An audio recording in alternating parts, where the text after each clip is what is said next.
Welcome to our TV. నేను శివరామకృష్ణ.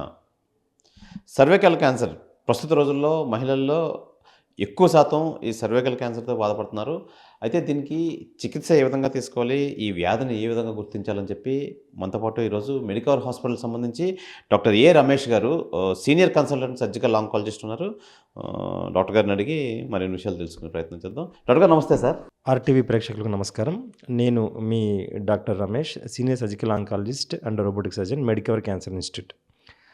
శివరామకృష్ణ గారు అడిగినట్లుగా ఏంటంటే ఈ మహిళల్లో అతి సాధారణమైన క్యాన్సర్లలో మొదటి 2 స్థానాలని breast cancer and cervical cancer, అంటే గర్భాశయ ముఖద్వార క్యాన్సర్ అంటాము. ఇవి మొదటి 2 స్థానాల్లో ఉంటాయి ఈ క్యాన్సర్స్. దీంట్లో ఈ సర్వైకల్ క్యాన్సర్ అనేది ఒకప్పుడు చాలా మొదటి స్థానం ఉండేది. కాకపోతే ఇప్పుడు చాలా రకాలైన స్క్రీనింగ్ పద్ధతులు రావటం, ఇంకా వ్యాక్సినేషన్ రావటం వల్ల సర్వైకల్ క్యాన్సర్ ఇన్సిడెన్స్ మెల్లగా తగ్గుముఖం పడుతుంది. కానీ మన గ్రామీణ భారతంలో ఇప్పటికి కూడా సర్వైకల్ క్యాన్సర్ మొదటి స్థానంలో ఉంది.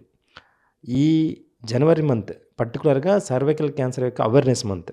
ఈ అవేర్నెస్ దేనికోసం అంటే ఈ ఏదైనా క్యాన్సర్ జబ్బు పర్టికులర్గా ఏ భాగానికి వస్తుందో ఆ అవేర్నెస్ మంత్ని ఎందుకు మనం WHO ప్రకటించడం జరుగుతూ ఉందంటే దాని గురించిన ఒక అవగాహన ప్రజల్లో కల్పించడానికి. ఈ పర్టికులర్గా ఈ జనవరి మంత్ అనేది సర్వైకల్ క్యాన్సర్ అవేర్నెస్ మంత్. ఈ సందర్భంగా మనం సర్వైకల్ క్యాన్సర్ యొక్క లక్షణాలు ఎలా ఉంటాయి అనేవి మనం తెలుసుకుందాం. సార్, అసలు ఈ సర్వైకల్ క్యాన్సర్ అంటే ఏంటి, అసలు ఏ విధంగా అది మనం గుర్తించవచ్చు? ఇంగ్లీష్లో సర్వైకల్ క్యాన్సర్ అంటే తెలుగులో గర్భాశయ ముఖద్వార క్యాన్సర్. ఆల్రెడీ నేను చెప్పినట్లుగా ఈ క్యాన్సర్ లక్షణాలు అనేవి ఎలా ఉంటాయంటే మెన్స్ట్రుయేషన్ అంటే బహిష్టు అవుతున్న మహిళల్లో, అంటే వాళ్ళల్లో ఈ ఇంటర్మెన్స్ట్రువల్ బ్లీడ్ అంటే మెన్సెస్ మధ్యలో బ్లీడింగ్ అవ్వటం కానీ, తెల్లబట్ట అవ్వటం, ఈ కలయిక సందర్భంలో ఎక్కువ బ్లీడింగ్ అవ్వటం కానీ, పొత్తి కడుపులో నొప్పి రావటం, ఇంకా కనుక ఈ క్యాన్సర్ కనుక అడ్వాన్స్ అయిపోతే అంటే వాళ్ళకి బాగా ఆయాసం రావటం కానీ, ఇంకా ఒక్కొక్కసారి ఎలా ఉంటుందంటే చిన్న చిన్న గడ్డలు, వాళ్ళకి ఈ గజ్జల్లో రావటం, ఇవన్నీ కూడా రావడం అంటే అడ్వాన్స్ స్టేజ్ లక్షణాలు అనమాట. ఇటువంటివన్నీ కూడా ఈ సర్వైకల్ క్యాన్సర్ లక్షణాలు అయి ఉండొచ్చు. అంటే ఏ రకమైన చిన్న లక్షణాన్ని కూడా అశ్రద్ధ చేయకూడదు ఇది. కానీ ఈ క్యాన్సర్ యొక్క కారణాలు, అంటే ఈ సర్వైకల్ క్యాన్సర్ రావడానికి ఉన్న కారణాలలో ముఖ్యమైనది ఏంటంటే హెచ్పివి వైరస్. ఈ వైరస్ ఇన్ఫెక్షన్ వల్ల ఈ సర్వైకల్ క్యాన్సర్ వస్తూ ఉంటుంది. ఇంకా అంత శుభ్రత పాటించకపోవడం, స్మోకర్స్లో, ఇంకా కొంతమందికి చిన్న వయసులో పెళ్ళైనప్పుడు ఎర్లీగా వాళ్ళు sexual exposure, multiple sexual partners, ఇవన్నీ కూడా సర్వైకల్ క్యాన్సర్ యొక్క కారణాలు. ఈ సర్వైకల్ క్యాన్సర్ని ట్రీట్మెంట్ విధానాలు ఏంటి అంటే మనం ఎర్లీ స్టేజెస్లో శస్త్రచికిత్స లేకపోతే రేడియేషన్ 2 కూడా ఎఫెక్టివ్గా పనిచేస్తాయి. స్టేజ్ మనం పెరిగే కొద్దీ కంబైన్డ్ మోడాలిటీ అంటే కీమో రేడియోథెరపీ అని అంటాం. కీమోథెరపీ ప్లస్ రేడియేషనే మనకు ఆప్షన్. ఇంకా స్టేజ్ 4కి వెళ్ళిన తర్వాత మనం ప్యాలియేటివ్ థెరపీ అంటే వాళ్ళ జీవితకాలను పొడిగించేదానికి కీమోథెరపీ ఇవ్వడం మాత్రమే జరుగుతూ ఉంటుంది. అందువల్ల ఎర్లీగా గుర్తిస్తే వాళ్ళని మనం క్యూర్ చేసే అవకాశం ఎక్కువగా ఉంటుంది. యూజువల్గా ఇది అంటే ఈ సర్వైకల్ క్యాన్సర్ అనేది అంటే ఏజింగ్ వల్ల అంటే ఈవెన్ 40 సంవత్సరాల నుంచి ఎక్కువగా 50-60 సంవత్సరాల వయసులో కనపడుతూ ఉంటుంది. ఇంకా ఈ మధ్య ఇంకా వాళ్ళకున్న ఈ హెచ్పివి వ్యాక్సిన్ వాళ్ళకి ఎప్పుడు హెచ్పివి వైరస్ ఎప్పుడు వాళ్ళకి ఇన్ఫెక్షన్ సోకిందనే దాన్ని బట్టి, అంటే క్రానిసిటీ ఇన్ఫెక్షన్ యొక్క ఎక్కువ ఇన్ఫెక్షన్ రేటు ఎన్నో సంవత్సరాల నుంచి ఉండే దాన్ని బట్టి కూడా ఈ సర్వైకల్ క్యాన్సర్ వచ్చే అవకాశం. అంటే వాళ్ళు ఎర్లీగా కనుక ఈ హెచ్పివి వైరస్ కనుక వాళ్ళు అఫెక్ట్ అవుతే వాళ్ళకి ఈవెన్ 40స్లో 30స్లో కూడా ఒక్కోసారి మనకి ఈ సర్వైకల్ క్యాన్సర్ వాళ్ళకి కనపడవచ్చు. ఈ సర్వైకల్ క్యాన్సర్స్లో కూడా స్టేజెస్ ఉంటాయి కదా? ఏ క్యాన్సర్ అయినా 4 స్టేజ్లుగా డివైడ్ చేస్తాము, 1, 2, 3, 4 అని. మొదటి 1, 2 స్టేజ్లని మనము ఎర్లీ స్టేజ్గా గుర్తించడం జరుగుతూ ఉంటుంది. దీంట్లో మిగిలిన 3, 4 స్టేజ్లో advance stage, locally advanced and advance స్టేజెస్గా గుర్తిస్తాము. మొదటి స్టేజ్లో ఉంటే కనుక దీనికి క్యూర్ రేట్ చాలా ఎక్కువగా ఉంటుంది. స్టేజ్ పెరిగే కొద్దీ మనం సర్వైవల్ రేట్ తగ్గి వాళ్ళ జీవితకాలం పొడిగించడానికి మాత్రమే మనకి ఈ ట్రీట్మెంట్ విధానాలు ఉపయోగపడతాయి. సర్వైకల్ క్యాన్సర్ రాకుండా వ్యాక్సినేషన్స్ వచ్చాయంటున్నారు కదా సార్, దాని గురించి చెప్పండి. అవును. ఇది ఎక్కువగా ఇప్పుడు 90% పైన ఈ సర్వైకల్ క్యాన్సర్కి హెచ్పివి హ్యూమన్ ప్యాపిలోమా వైరస్ అంటాము. ఇదే మెయిన్ కారణం అనమాట. ఇది రాకుండా ఉండడానికి ఏంటంటే ఇప్పుడు యూనివర్సల్గా హెచ్పివి వ్యాక్సిన్ అందుబాటులోకి వచ్చింది. ఇది మనము 9-40 సంవత్సరాల మధ్య మనం వేయవచ్చు మగవాళ్ళకి. అంటే ఎందుకనంటే ఇది సెక్సువల్ ట్రాన్స్మిటెడ్ డిసీజ్ కాబట్టి బోత్ మేల్స్ అండ్ ఫీమేల్స్ ఇద్దరికి కూడా ఈ వ్యాక్సిన్ అవసరము. వీళ్ళకి కానీ 10-12 సంవత్సరాల వయసులో కనుక ఈ వ్యాక్సిన్ అంటే 2 డోసులతో సరిపోతుంది. ఈ వ్యాక్సిన్ వేసుకుంటే ఏవైతే ఈ హ్యూమన్ ప్యాపిలోమా వైరస్లో డిసీజ్ రిలేటెడ్ స్ట్రెయిన్స్ అంటాం, అవైతే ఏవైతే ఉన్నాయో వాటికి నుంచి మనం ప్రొటెక్షన్ ఉండి ఈ క్యాన్సర్ రాకుండా కాపాడుకోవచ్చు. ఇప్పుడు ఇది అడ్వాన్స్ స్టేజ్లు ఉంటాయి కదా సార్, అడ్వాన్స్ స్టేజ్ అంటే ఏ విధంగా చూడొచ్చు సార్ మనం? అడ్వాన్స్ అని ఎప్పుడైనా క్యాన్సర్లో అన్నాము అంటే దాని మీనింగ్ ఏంటంటే క్యాన్సర్ వచ్చిన భాగంలో కాకుండా వేరే భాగాలకు స్ప్రెడ్ అవటం. అంటే ఉదాహరణకి గర్భసంచి ముఖద్వారం నుంచి అదే క్యాన్సర్ డిస్టెంట్ రీజన్లోకి అంటే లివర్లో కానీ లంగ్లో కానీ లేదంటే వేరే అదర్ పార్ట్స్లో కనుక క్యాన్సర్ స్ప్రెడ్ అవుతే దాన్ని అడ్వాన్స్ స్టేజ్ అంటే స్టేజ్ 4 కింద కన్సిడర్. ఈ స్టేజ్లో మనం క్యూర్ చేయడం అనేది దాదాపు ఉండదు. వీళ్ళకి మనం ఇచ్చే ట్రీట్మెంట్ ప్యాలియేటివ్ థెరపీ అంటాం. అంటే వ్యాధి లక్షణాలు తగ్గించడానికి వాళ్ళ జీవితకాలాన్ని పెంచడానికి మాత్రమే ట్రీట్మెంట్ ఉపయోగపడుతూ ఉంటుంది.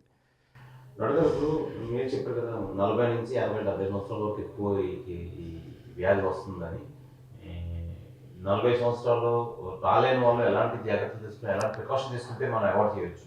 అంటే ఏదేమైనా అందుకనే అంటే మనకి ఇన్ జనరల్గా ఇప్పుడు కూడా మేము సజెస్ట్ చేస్తూ ఉండేది ఏంటంటే ఏ లక్షణాన్ని కూడా నిర్లక్ష్యం చేయొద్దు అనేది, ఏ సిమ్టమ్ని కూడా. అంటే వైట్ డిశ్చార్జ్ కానీ లేదనంటే ఈ ఇంటర్మెన్స్ట్రువల్ బ్లీడింగ్ కానీ ఎక్సెసివ్ బ్లీడింగ్ అవ్వటం, ఇంకా ఏదైనా పొత్తి కడుపులో నొప్పి రావడం, ఇవన్నీ చాలామంది నెగ్లెక్ట్ చేస్తూ ఉంటారు. ఇవి మీరు దగ్గరలో ఉన్న గైనకాలజిస్ట్ని కానీ లేదంటే క్యాన్సర్ కలిస్తే వాళ్ళు మిమ్మల్ని క్లినికల్ ఎగ్జామినేషన్ చేసి ఇది ఎర్లీగా క్యాన్సర్ మొదలైందో లేదో చెప్పేస్తారు. చాలామంది సిగ్గుతోనో బిడియంతోనో మనకున్న సొసైటీలో ఒక రకమైన స్టిగ్మా వల్ల ఎక్కువ మంది అసలు డాక్టర్ని కలవరు. వాళ్ళకు ఉన్నటువంటి ఏదైనా లోకల్గా మెడికేషన్ ఏదో ఆయుర్వేద వైద్యమనో ఏవో ఆకుపసరని ఏవో తీసుకుంటూ అలా ఉండిపోతారు. ఎక్కువగా మా దగ్గరికి వచ్చేటప్పటికీ అప్పటికి స్టేజ్ 2Bలోనో 3లోనో స్టేజ్ 4లోనో వస్తూ ఉంటారనమాట 60-70% మంది. అందువల్లనే ఎక్కువ మందిని క్యూర్ చేయడం చాలా కష్టంగా ఉంది. అందుకనే మన ఇండియాలో ఇన్సిడెంట్స్ ప్రతి 1,00,000 మందిలో కనీసం 13-15 మంది ఈ క్యాన్సర్ బారిన అఫెక్ట్ అవుతూ ఉంటే కనీసం 7-8 మరణాలు 1,00,000 మందిలో 8 మంది సర్వైకల్ క్యాన్సర్తోనే చనిపోతున్నారు. అందువల్ల మేము ఇప్పుడు చెప్పేది ఏంటంటే ప్రతి ఒక్క క్యాన్సర్కి అంటే చాలా క్యాన్సర్లకి స్క్రీనింగ్ మెథడ్స్ అందుబాటులోకి వచ్చాయి. దాంట్లో ఎఫెక్టివ్గా చాలా బెనిఫిట్ ఉన్న స్క్రీనింగ్ మెథడ్స్ ఇప్పుడు రొమ్ము క్యాన్సర్కి మెమోగ్రామ్ ఎలాగో అలాగే సర్వైకల్ క్యాన్సర్కి 21 సంవత్సరాల నుంచి ప్యాప్స్మియర్ అని హెచ్పివి టెస్టింగ్ బోత్ కంబైన్డ్గా చేయాలా లేదంటే ఓన్లీ ప్యాప్స్మియర్ మాత్రమే చేయాలనే టెస్టులు అందుబాటులోకి వచ్చాయన్నమాట.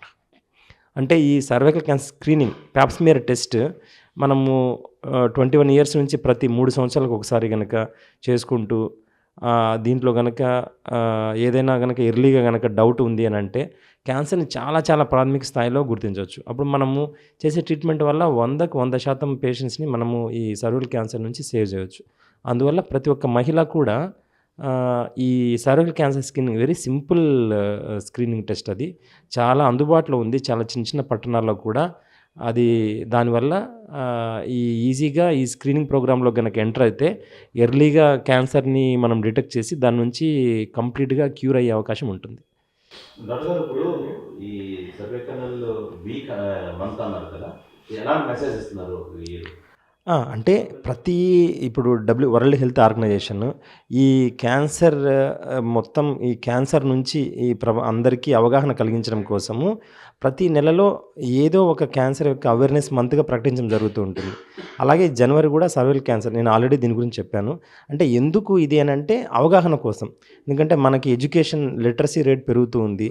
ఇది ఏంటంటే ఒకరి నుంచి ఒకరికి స్ప్రెడ్ ఏదైనా, ఎందుకంటే అందరూ వీలైనంత ఇంటర్నెట్ సేవలు అందుబాటులో ఉన్నాయి. దీంట్లో ఈవెన్ మీరు ఇంటర్నెట్లో సెర్చ్ చేసినా కూడా ఇది ఎలాగా దీని లక్షణాలు ఉంటాయి, ఎలాగా దీనికి స్క్రీనింగ్ మెథడ్ ఏంటి, అందుబాటులో ఏమేమి ఉన్నాయి, దగ్గరలో ఉన్న హాస్పిటల్ ఏంటివి, ఇవన్నీ కూడా మీకు వచ్చేస్తాయి అన్నమాట.